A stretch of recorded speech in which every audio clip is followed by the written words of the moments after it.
3 oras. Game. Let's fight, baby.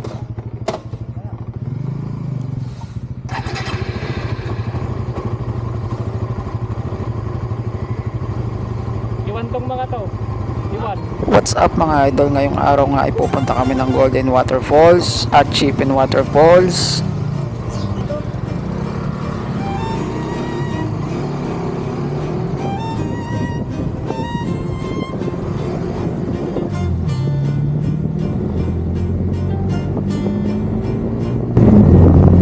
Tayo mga idol.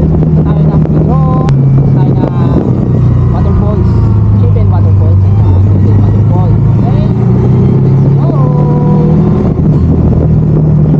At bago nga kami lumarga ay nagpagasolina muna kami para nga tuloy-tuloy ang biyahe kasi mahaba-haba din yung aming tatakbuhin, halos 2 oras at 24 kilometers. Kaya nga ang ginawa ko ay pinultan ko na naman si Bangis, sana all paldo. At tuwing nga nagpapagas ako ay tinuturo ko na lang kung ano ipapakarga ko, tapos ipinapakita ko na lang kung magkano ipapakarga ko dahil hindi pa tayo marunong mag-checkwa. Ang full tank nga ni Bangis ay inabot ng 274, 9.21 liters mga idol, 33 per liters. Ang kagandahan dito sa Taiwan mga idol, pag nagpapagas ka at nakumabot ka ng 300 NTD ay may libre kang tubig o kaya tissue. Ayaw. Hindi mo ibigay kay Fritz. Oy. Si paring Glenn nga ay binibigyan ng tubig kaso hindi niya tinanggap kasi hindi daw malamig. Abay, choosy pa, ayaw pa mo at gusto pa'y malamig. May bibili tayong tissue.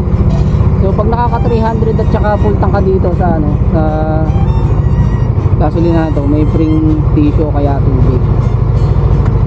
Kaya ang galing nga dito guys. At halos nga ng gasolinahan dito mga idol ay ganyan, nagbibigay sila ng tissue at tubig. Yun nga lang ay pag naka 200 NTD ka pataas, Libre. Libre to.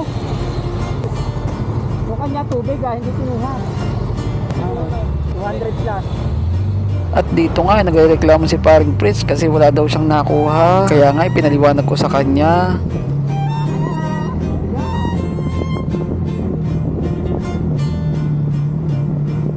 Sobrang ang luwag ng kalsada dito mga idol. Halos walang kasasakyan. May sariling motorcycle lane at saka bike lane.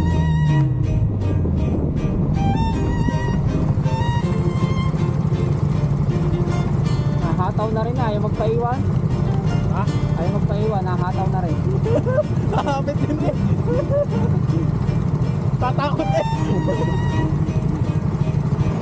Mga 1 oras at kalahati nga ay nagpahinga muna kami dahil di panbelt yung isang kasama namin. Kailangan ng pahinga. Dito nga sa may 7-Eleven kami, bumili ng tubig. At after 10 minutes na pahinga ay lumarga na ulit kami. At after 2 hours at 10 minutes ay nakarating na nga kami. At inuna nga muna namin itong Golden Waterfalls.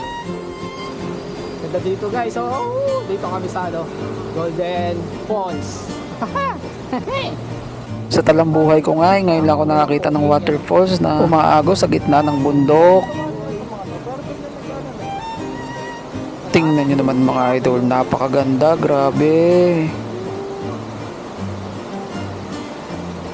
Tinawag nga itong Golden Waterfalls kasi yung mga bato gold na gold. Mga ilang minuto pa lang kaming nandito dumagsa na yung mga tao. Isa din kasi itong famous tourist spot mga idol. Karamihan nga mga pumupunta dito mga kabayan natin. Syempre mga idol, hindi dito mawawala ang picture. Syempre magpapahuli ba tayo? Syempre nagpalipad din ako ng drone mga idol. At hanggang dito na lang muna mga idol. See you sa next vlog. Keep safe, ride safe, peace yo!